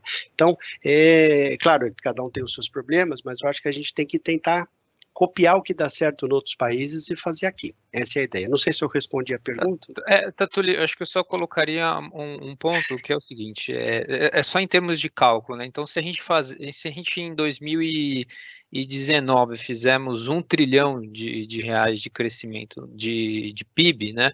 E vai cair esse ano algo em torno aí dos 5, vai ficar 4,5. Em cima desse 1 trilhão menos os 4,5. Aí o ano que vem vai subir mais 3,5. Então, é essa composição quando a gente fala de crescimento de PIB, ou redução de PIB, tá? Desculpa, não entendi. Mas é importante o seguinte, né? Olhar que dentro do PIB tem uma turma que cai, alguns setores caem e alguns setores sobem, né? Então, por exemplo, o e-commerce, Magazine Luiza, o cara tá vendendo pra caramba, quer dizer, então ele tá indo bem. O pessoal do shopping nem tanto, mas o e-commerce tá indo bem. Montadora acho que é um bicho um pouco complexo, mas, por exemplo, outros setores da química farmacêutica, funciona. Comida, funciona. Agronegócio, que é o que eu venho falando faz tempo, que a gente tem que focar bastante direcionar investimento para o agronegócio, a gente tem algumas coisas, acho que a gente tem que focar mais, acho que a gente tem que olhar mais para o agronegócio, porque é a nossa vocação, é a nossa capacidade de crescimento, eu acho que é onde tem a oportunidade da gente crescer mais. Se você olhar o setor industrial, pega dado aí, a indústria tem participado cada vez menos do PIB brasileiro, e outros setores têm serviços, têm tomado posição, o agronegócio, agropecuária, né, tem pego uma participação bastante relevante do PIB, e acho que é aí que a gente tem que olhar, é esse tipo de setores vencedores que a gente tem que estar olhando. Então, mais uma vez, setores que sofrem mais, setores que sofrem menos, o PIB cai, óbvio, mas tem setores que crescem, e a gente tem que olhar isso. Claro, o outro motor importante do PIB são o consumo das famílias, né? Se a turma está tendo redução de salário, se está tendo desemprego, a tendência é que as famílias consumam menos. Então, as famílias consumindo menos, a tendência do PIB é andar mais de ladinho. Acho que agora a gente conseguiu matar, né, Bruno? Perfeito. Vamos lá, que a gente tem que passar a palavra para o doutor já. E só para vocês olharem em termos de Estados Unidos, né, no dia 10 de junho, a Bolsa Americana caiu no pico, quase 30 e poucos % em março, e no dia 10 ela já estava lá com a Nasdaq 11,68% de crescimento. Quer dizer, então há recuperação em V aí. Então teve uma recuperação em V, meio uma raiz quadrada aí, não sei. Então você tem aí a Nasdaq se recuperando, o S&P 500 e o Dow Jones não, porque aqui as empresas de tecnologia na Nasdaq puxa mais rápido, né? Então a gente viu que a tecnologia faz uma diferença enorme nesse meio do caminho. Então, só para vocês olharem, porque a Dow Jones e o S&P 500 têm empresas de vários segmentos aí, né? Então, você tem montadora, você tem uma série de coisas no meio do caminho aí, né? E em termos de Brasil, nós tivemos 6 circuit breaks consecutivos, o primeiro foi lá no dia 9 de março, e aí a gente caiu, tipo, elevador sem freio, foi lá embaixo, caiu. Aí a retomada foi uma retomada mais lenta, batemos 99 mil pontos aí na data dessa fotografia aí, ontem a Bolsa fechou em 101 e alguma coisa, mas mais uma vez, eu sincero honestamente, eu estou um pouco, economista é um bicho esquisito, né?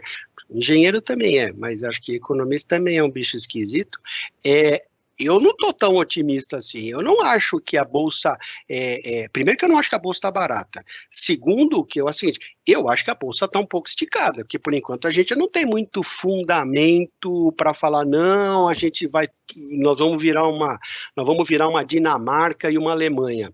Eu acho que a gente está muito longe disso, então eu sou meio cauteloso para isso. Então eu acho que a gente olhando lá para fora é uma boa.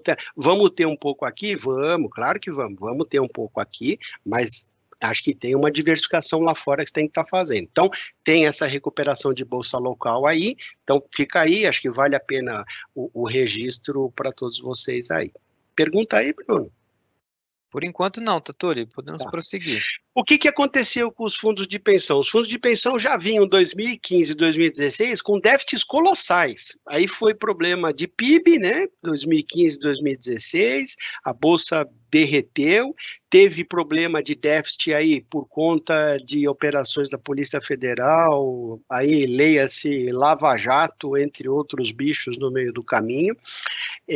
Isso, então, aprofundou demais o déficit do sistema de previdência, pois as coisas foram recuperando, a economia foi melhorando, o déficit foi diminuindo, mas abril o déficit, já saiu o relatório da Previc, se vocês quiserem pegar lá no site da Previc, eu recomendo, é o relatório de estabilidade do segmento de previdência complementar, vale a pena, um relatório que fala muito do ano passado, mas também fala bastante deste ano, e recomendo a leitura da página, eu até anotei aqui, a página 44 e a página 53, onde nós somos citados no relatório, vale a pena registrar.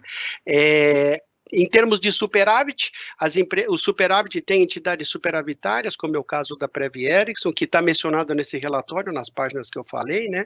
Porque a solvência do plano, que aí eu acho que é o maior ponto de preocupação de todos nós, é a solvência do plano.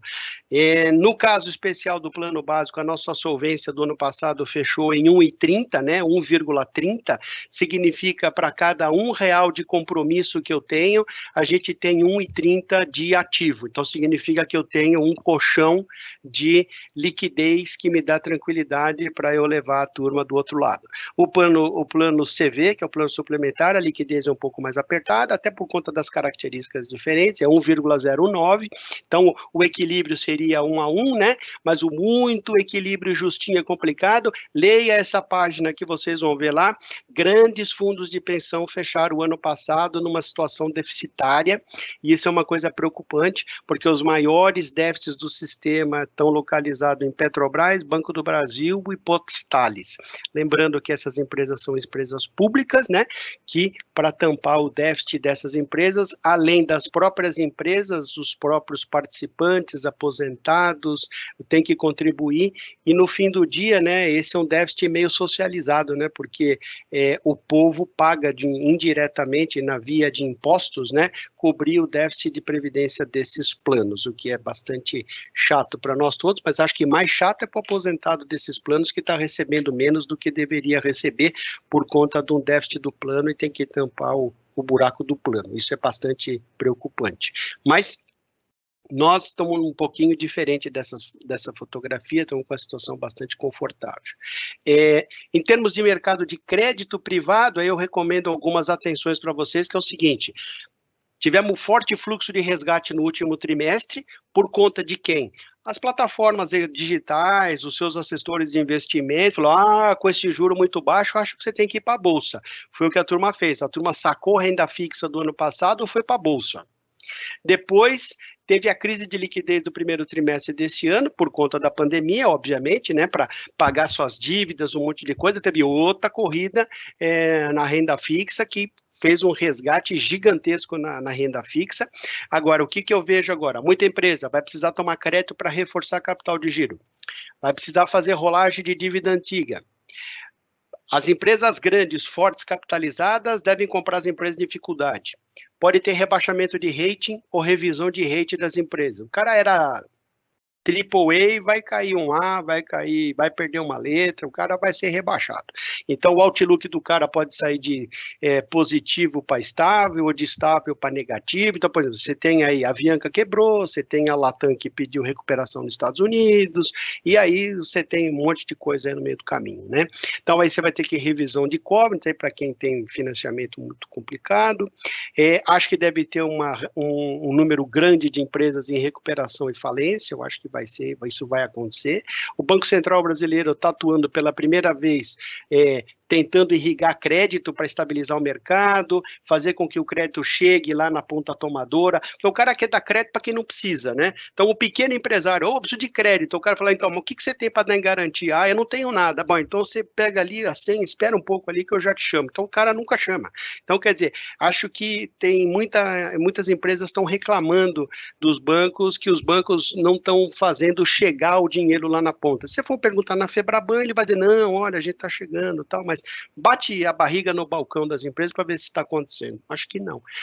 Dá uma andada na rua aí, vê a quantidade de empresas fechadas e lugares para alugar, imóveis para alugar, demais. Bom, já estou caminhando para o final aqui. Como é que a gente fechou o semestre? Aliás, eu diria, antes de falar do semestre, só explicar. Por que a gente não fez live antes? Porque nós tomamos uma decisão que ficar fazendo live no meio da confusão, em março, abril, tudo, a gente preferiu esperar um pouco, passar os exageros de março para mostrar a recuperação que aconteceu. Então, se você pegar o plano CD, por exemplo, um plano que caiu quase 16%, você vê essa queda aí de elevador, e é um V, né, a recuperação. Claro, estamos longe da meta do plano, que é IPCA mais 4, a gente não chegou no zero ainda, mas esse mês eu acho que a gente deve caminhar para o zero.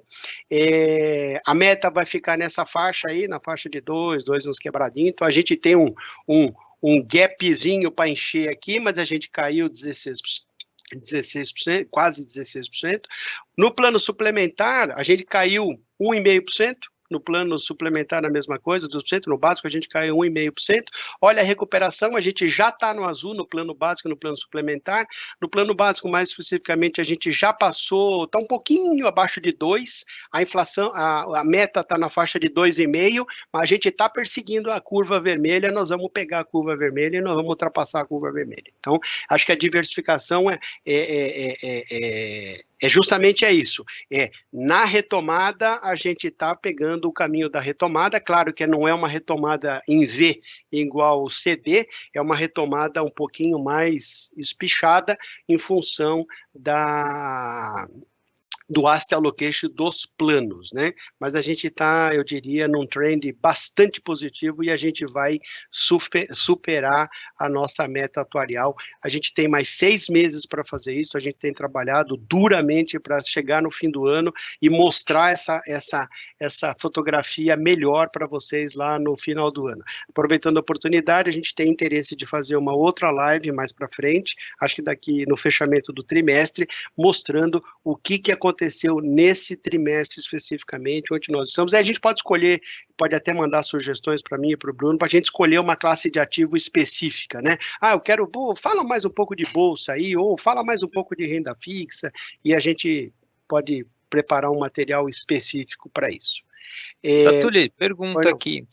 O Gerard perguntou qual que é a meta, se é IPCA mais 4 ou se é IPCA mais 5, né? O Gerard, a meta do plano CD, que é o plano novo, ele tem o objetivo, ele não é uma meta atuarial, tá? Isso. Porque o plano CD não tem risco atuarial, ele é um objetivo de IPCA mais 4, tá? Nos outros planos, plano básico e suplementar, aí como tem o risco atuarial, a gente utiliza a palavra meta atuarial e aí é IPCA mais 5. Tá. É que a gente utiliza, está até meta aqui no slide, assim, é que a gente, na verdade, meta é um objetivo de resultado, né? Mas a gente, no plano CD, a gente não tem muito compromisso com a meta, a gente tem um objetivo de resultado, até porque a aposentadoria do participante do plano CD, na verdade, é um conjunto, é uma combinação de duas coisas. Primeiro, o quanto ele guarda no plano, e segundo, quanto ele teve de rentabilidade no período. É diferente do plano básico, do plano suplementar, porque tem a figura da renda vitalícia, que não tem no plano CD. Bom, claro, tem a contribuição da patrocinadora no plano dele também, tem todos os planos, mas assim, é uma combinação do quanto ele guarda, do quanto a patrocinadora ele coloca e de quanto a gente entrega de rentabilidade. Tatuli, só um outro ponto, esse gráfico que está aí na tela, ele é o retorno no semestre acumulado, né? Então a gente vai acumulando mês a mês cada um dos retornos, tá? É o retorno acumulado. O Lessa havia perguntado, acho bom a gente deixar claro. É o retorno acumulado. Quem vai lá no site pode pegar a lâmina do mês, e lá tem a lâmina do mês, as figuras são convergentes, lá a lâmina ela até é mais completa, porque ela tem classe de ativo por classe de ativo, você pode identificar e olhar todas as classes de ativos e ver os ativos que estão agregando positivamente e os ativos que estão desagregando, ou seja, que estão subtraindo o resultado do nossa rentabilidade, tá certo? Bom, em termos de governança dos investimentos, diversificação do portfólio, que eu já falei bastante, a gente trabalha baseado na teoria de Markowitz, que é teoria de diversificação de carteira. É importante o desenvolvimento dos dirigentes, conselheiros, entender o risco das classes de ativos. É muito diferente investir numa renda fixa do que no eucalipto, e assim vai. A disciplina do rebalanceamento do portfólio, que é o que a gente faz tendo a política de investimento como guia, rigoroso processo de seleção de gestores, que eu já falei lá no começo, monitorar os mercados e não repetir os mesmos erros, porque a gente erra também, às vezes a avaliação, o nível de exposição pode acontecer, então a gente procura aproveitar e aprender com esses erros, mas o mantra é não repetir eles de novo, né? Porque daí é burrice, né? Então você tem que aprender com o erro, né? Preservação de capital é um perfeito equilíbrio entre risco e retorno, é muito difícil fazer isso, é fácil falar, mas a gente tem trabalhado fortemente nesse sentido. Manter a solvência do plano de benefício, acho que esse é o grande segredo, é o grande foco que a gente tem. Evitar o pânico, a gente não saiu da bolsa, a gente ficou na bolsa, voltou. Quem saiu lá embaixo, o mundo vai acabar. Esse sim materializou a perda, materializou a dor de cabeça e agora está chorando, falou, pô, eu saí. E depois fala que não tem sorte na bolsa.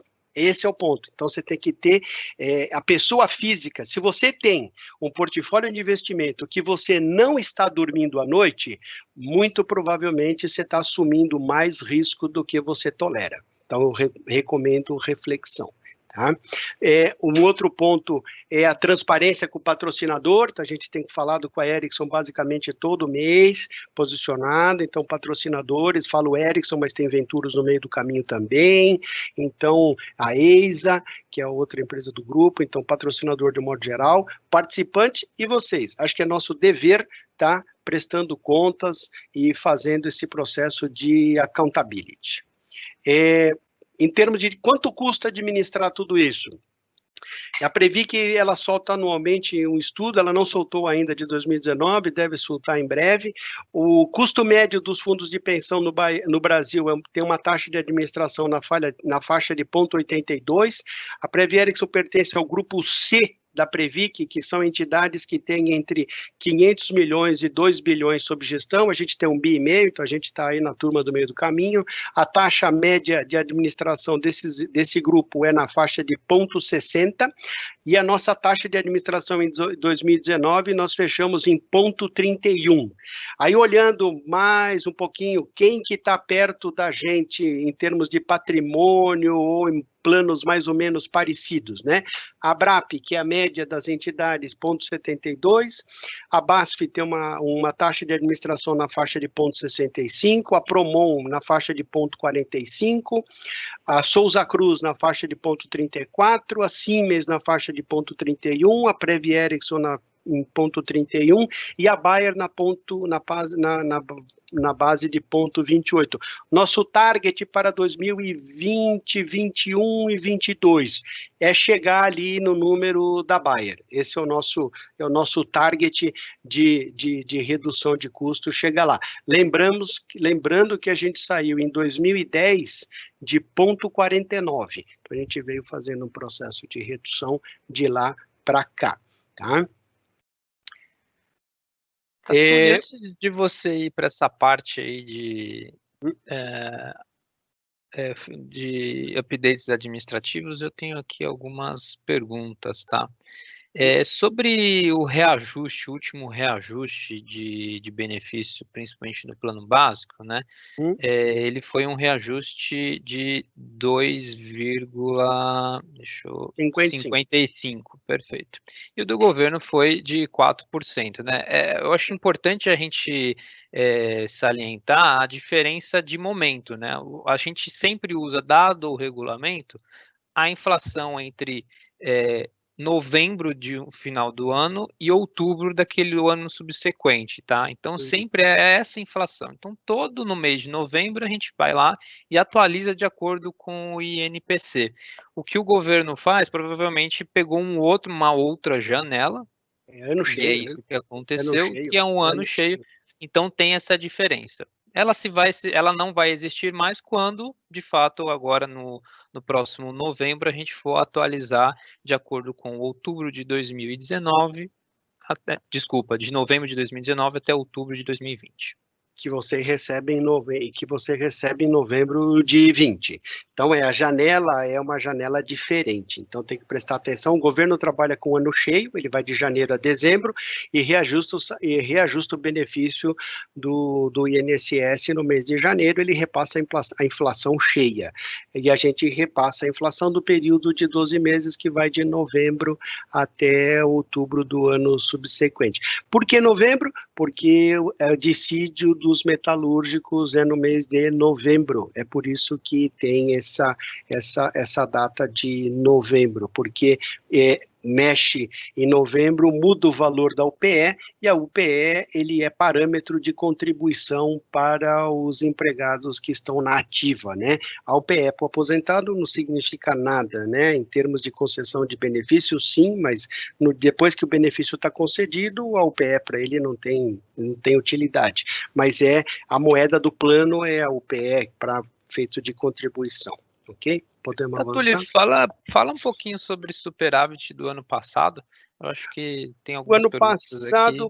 O ano passado, eu até já separei aqui, porque eu sei que essa pergunta sempre vem, né? O ano passado, o plano básico fechou com superávit de 219 milhões de reais, e o plano suplementar na ordem de 5 milhões. O plano suplementar a gente nunca distribui superávit, o plano básico a gente já fez algumas distribuições de superávit no passado, acho que já fizemos umas 2 ou 3 distribuições de superávit no passado, e agora todo ano é feita uma avaliação atuarial, então o ano passado a gente fechou o superávit na faixa de 219 milhões de reais, esse ano eu não sei quanto será o superávit, pode ser que tenha, pode ser que não tenha, eu não sei o que vai acontecer, tudo depende aí do fechamento dos resultados atuariais, e aí então, por enquanto, no final do ano é que a gente vai saber o resultado. O resultado do ano passado a gente sabe, o resultado desse ano a gente ainda não sabe. Então a gente tem que aguardar como é que vai encerrar o exercício deste ano.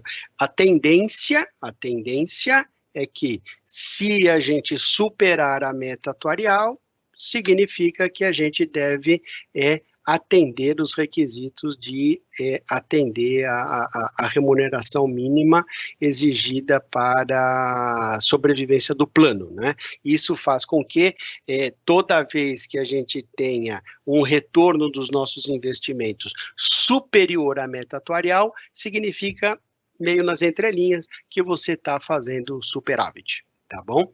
Então, esse é o ponto. Lembro que a carteira de OLM nosso, temos um LM lá na faixa de 800 milhões de reais, de títulos públicos marcados na curva, maior parte marcado na curva, em torno de IPCA mais 5,60, né, Bruno? É isso que é 5,60, não, 6,60, né?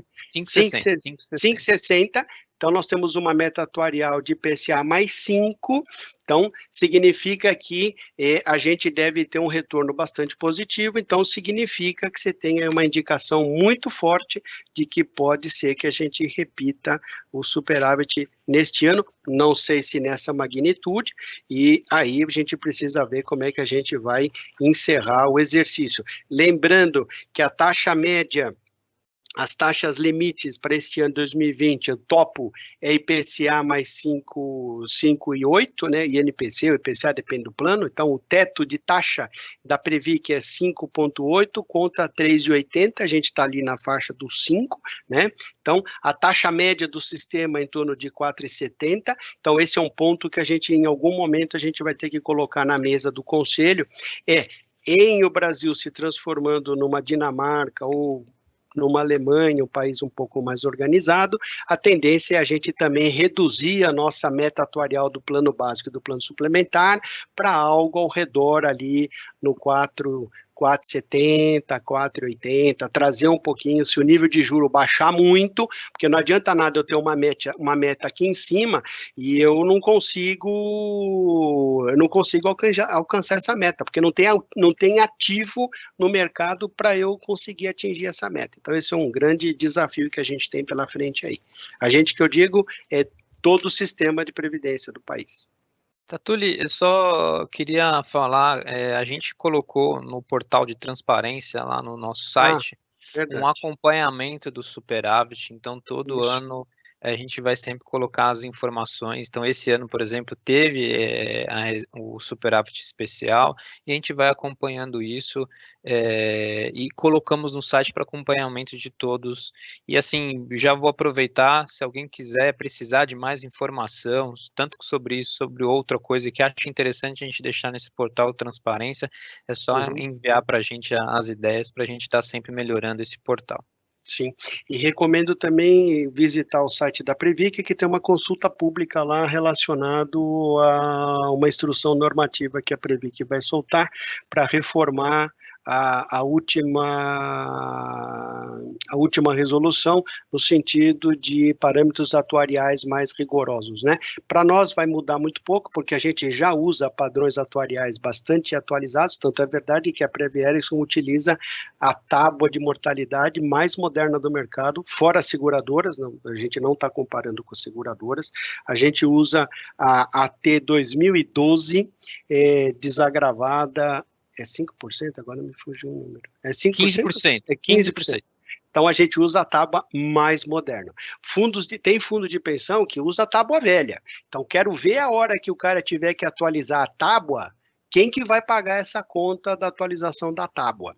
porque vai ficar cara essa conta. Significa você chamar dinheiro da patrocinadora para cobrir o déficit do plano, que muito provavelmente quando você mexer na variável atuarial e vai mudar a tábua, o plano vai dar déficit. E se dá déficit, aí você tem que chamar patrocinadora, participante e aposentado para cobrir o buraco. Então, esse aí é um problema que muita gente que não faz essa lição de casa de atualizar a tábua com bastante frequência, que é o nosso caso, para não ter sofrimento. Tá? Vamos avançar. Bom, caminhando já para o meu final aqui, por favor, depois vocês encaminham as perguntas aí que eventualmente não foram possíveis fazer, a gente responde.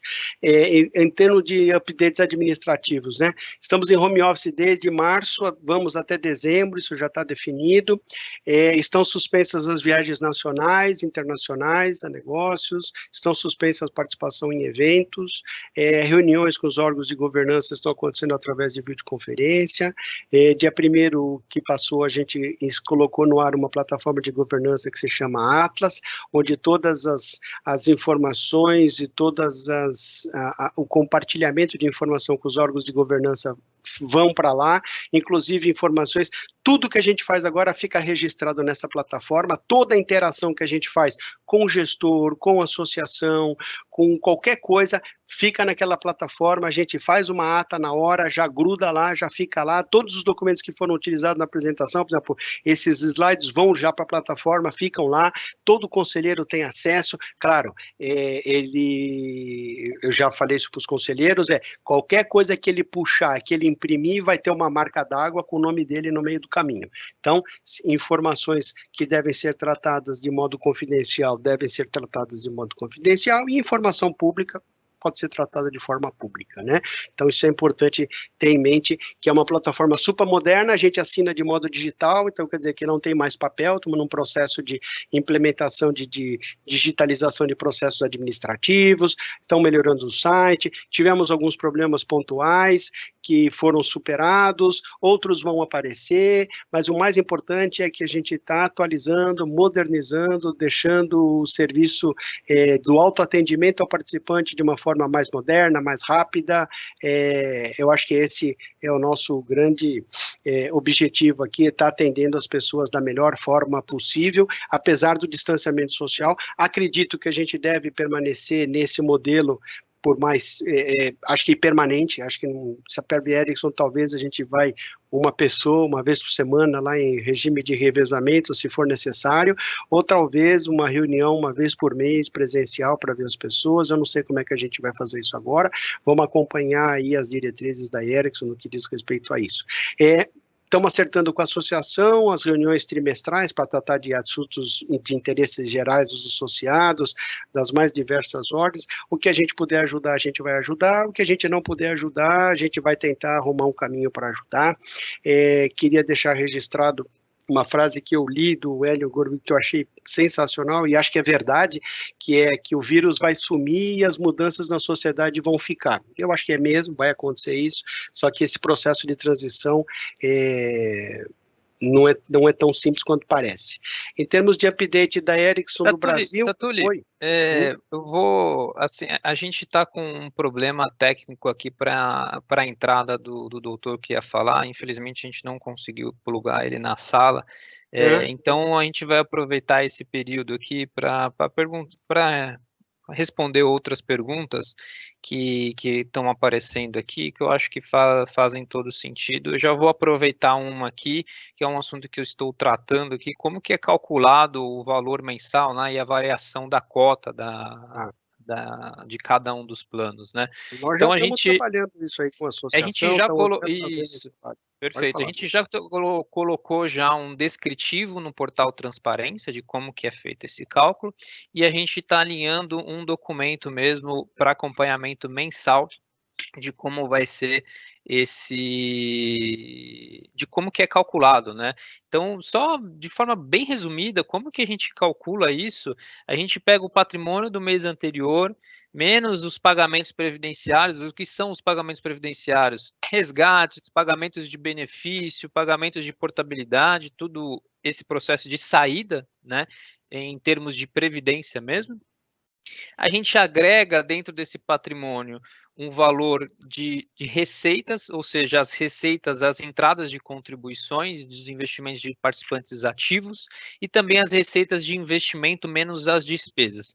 De forma bem simples, é isso, mas a gente está construindo um documento que vai ficar para acompanhamento todo mês lá no site, tá? Isso é importante ficar bem claro.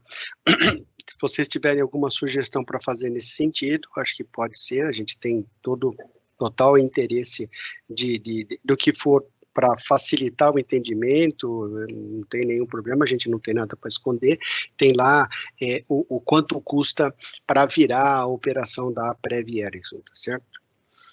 É importante frisar nesse assunto que, assim, é muito importante a eficiência no que diz respeito à redução de custo. A gente tem trabalhado num processo muito forte de redução de custo.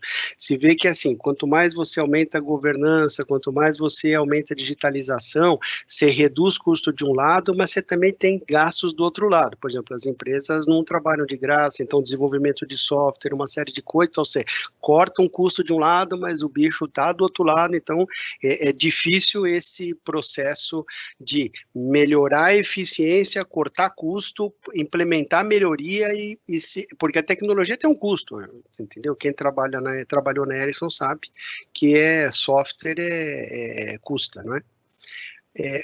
São os updates rápidos, hoje, dia 23, na parte da tarde. Oi? Tem uma pergunta aqui que eu acho que você vai gostar de responder. Fala isso um pouquinho sobre Bitcoin. A gente vai entrar em Bitcoin em algum momento? Por enquanto, não. Enquanto eu não tiver, eu que eu estou falando mas eu acho que enquanto a Prev Erickson não tiver clareza que o assunto Bitcoin é regulamentado pela CVM, é regulamentado pelos bancos centrais, e que não tem a imagem vinculada à lavagem de dinheiro, uma série de coisas, quando isso acontecer, pode ser que a Prev Erickson comece a pensar no assunto. Por enquanto, hoje, a nossa prioridade é investir em Bitcoin? Zero. Não tem isso, nem está no meu radar, para ser bem honesto, nem do Bruno, não, acho que não tem. Nenhum conselheiro também nunca falou nada sobre esse assunto, então não está no nosso radar. Recomendo às pessoas físicas mais arrojadas um pouco de tranquilidade. Outro dia uma turma que mexe com Bitcoin aí foi presa, investigada, tal, não sei o quê, então um pouco de cuidado. Neste momento que a gente vai viver taxa de juros muito baixa, sempre vai ter o guru que vai solucionar a sua vida. Tem gente vendendo renda variável no Facebook, no Instagram, falou, você é tonto da renda fixa, o tonto da renda fixa. Às vezes é melhor ser tonto, hein? Vamos lá. Hoje à tarde a gente tem uma reunião do Ricota, o Ricota vai apresentar os resultados do trimestre de 2020, eu não sei se ele deve falar alguma coisa lá de fora e deve falar alguma coisa de EDB, então vamos aguardar, eu não posso adiantar nada para vocês, até porque eu não tenho, então, e mesmo que eu tivesse, eu não ia falar na frente do meu chefe. Então deixa ele falar aí às 16 horas, a gente vai plugar lá, ele deve falar sobre algumas prioridades dos próximos meses, no que diz respeito ao retorno para o escritório, aquela coisa toda, né? Eu peguei essas informações, que às vezes mudam um pouco, mas assim, até onde eu sei, acho que o setor inteiro aguarda uma definição da Anatel sobre o leilão do 5G. Eu acho que deve ser adiado, pelo menos eu tenho acompanhado, existe uma forte tendência de adiamento aí do leilão, que eu acho que vai ser um erro, acho que o setor perde, porque seria importante a gente já começar a se preparar. A Claro ativou a primeira rede 5G na América Latina na semana passada, né? A Ericsson está envolvida nesse projeto, nas cidades de São Paulo e Rio de Janeiro, em alguns bairros, né, dessas cidades. A Vivo divulgou que vai ativar uma rede 5G, né? Não é bem uma rede 5G, utilizando essa tecnologia DSS, que é Dynamic Spectrum Sharing, que pega a rede que está aí hoje, a 3G, a 4G, faz um negocinho lá e vira 5G. Não é nada disso, isso é coisa de economista. Então, você deve ter todo um processo que faz esse negócio. Então, a Vivo, a partir do dia 24, amanhã, deve lançar nessas cidades aí, acho que em termos de teste e tal, a Ericsson também está envolvida nesse projeto, e a TIM vai ativar 5G no mês de setembro, nas cidades de Bento Gonçalves, Itajubá e Três Lagoas. Acho que Três Lagoas, é por conta dos nossos eucaliptos, acho que Itajubá, acho que por conta do Ricota deve ser. Bento Gonçalves, não sei. Então, a tecnologia DSS que eu falei, que ela permite a conexão das redes, troca de sinal, basicamente, não entendo muito disso, mas já foi anunciado que a Ericsson deve investir nos próximos 5 anos em torno de R$1 bilhão na ampliação da fábrica de São José dos Campos para atender a demanda de 5G no continente latino-americano ou outros países, tá?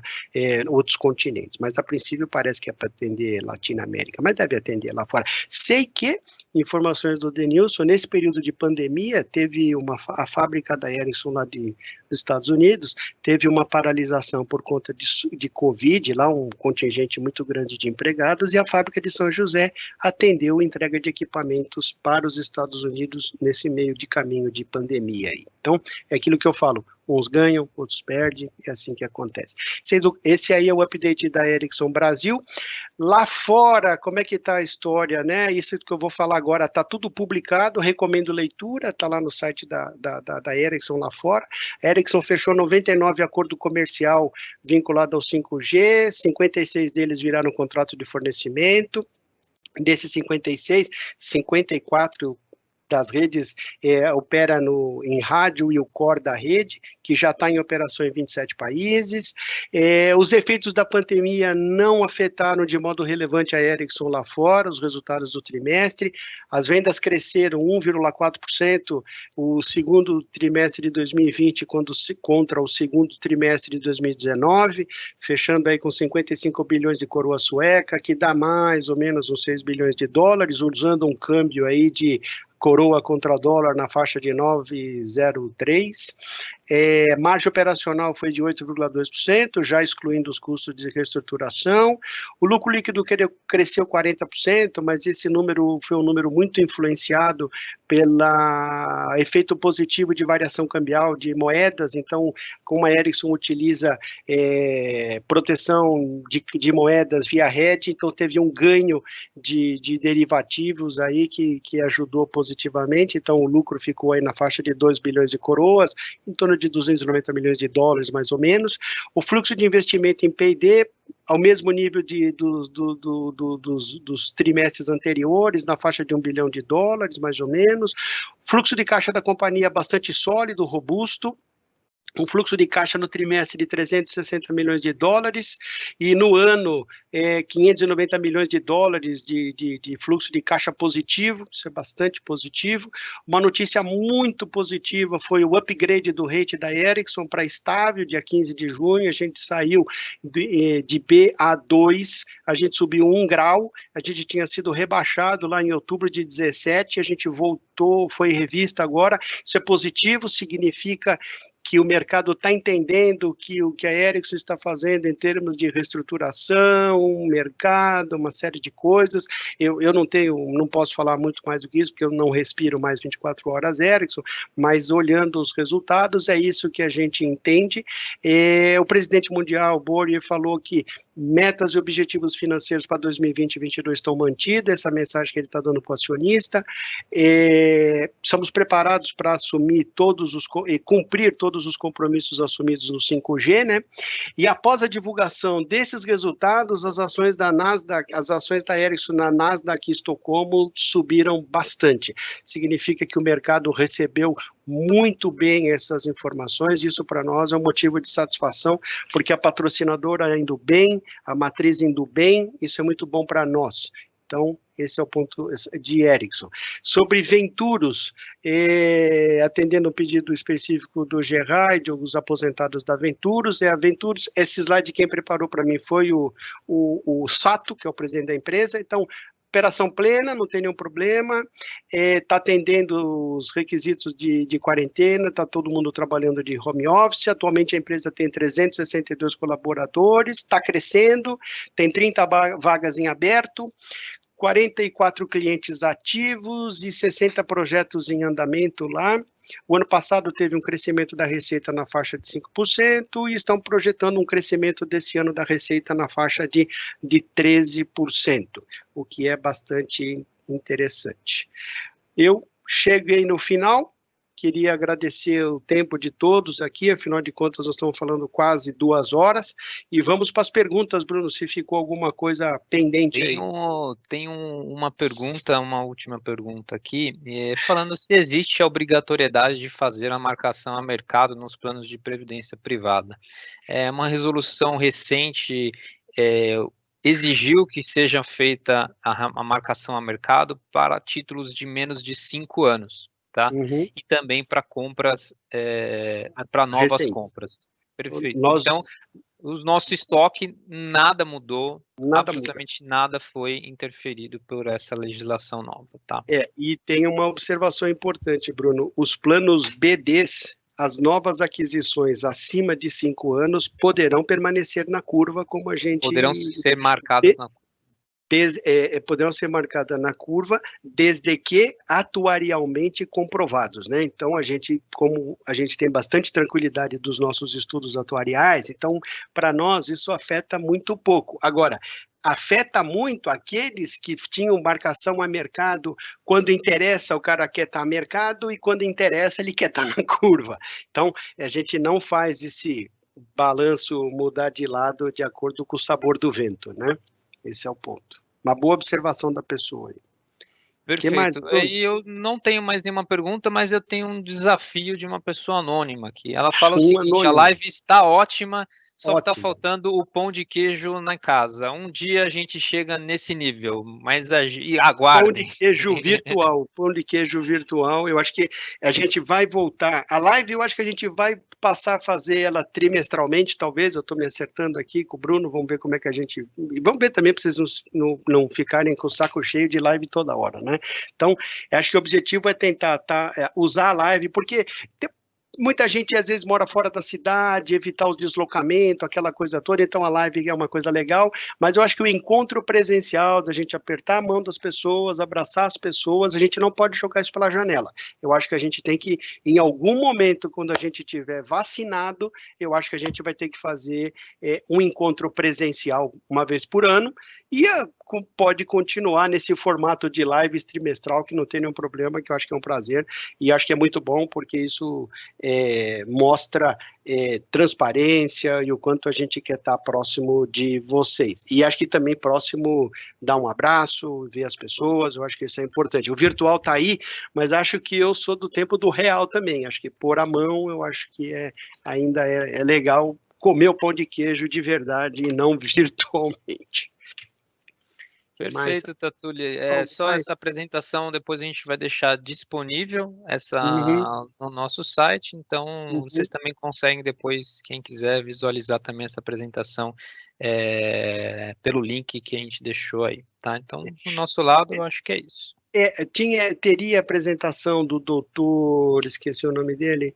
Venceslau, infelizmente ele não conseguiu entrar. Mas acho que aconteceu algum problema de ordem técnica, o doutor Venceslau não conseguiu se conectar, ele ia tratar sobre ansiedade, pandemia, acho que agora temos que negociar com a Débora, Bruno, talvez uma outra data, evento na próxima específico. Live a gente pode colocar...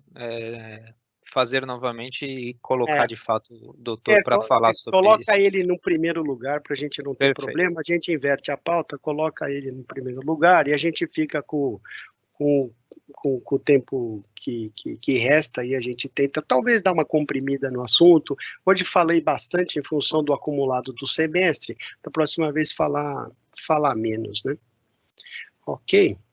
Mais uma vez, queria agradecer a atenção de todos, desejo aí que todos estejam em plena saúde, que fiquem dentro de casa, vamos aguardar a vacina, existem 2 opções de vacinas que estão, a AstraZeneca junto com a Universidade de Oxford, é a vacina que está mais avançada, é a vacina que muito provavelmente é a vacina que deve chegar primeiro no mundo, então acho que essa é uma opção bastante interessante. Tem a outra vacina que começou a ser testada no Brasil também, que é de uma empresa chinesa, Sinovac, se não me falha o nome, em parceria com o Butantan, então você tem aí uma uma outra opção de vacina, e acho que é importante ter opções de vacina, porque acho que não conseguiremos vacinar não sei quantos bilhões de pessoas num curto espaço de tempo.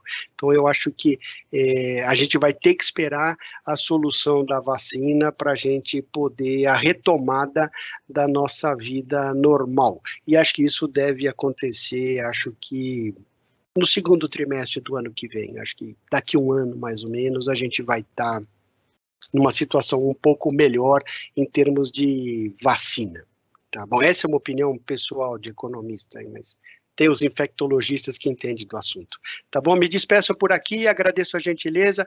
Por favor, dúvidas adicionais ou comentários adicionais ou sugestão, por favor, nos encaminhem, será um prazer muito grande tentar atender a todos vocês. Muito obrigado, até logo. Felicidades, hein? Um abraço. Abraço, tchau, tchau.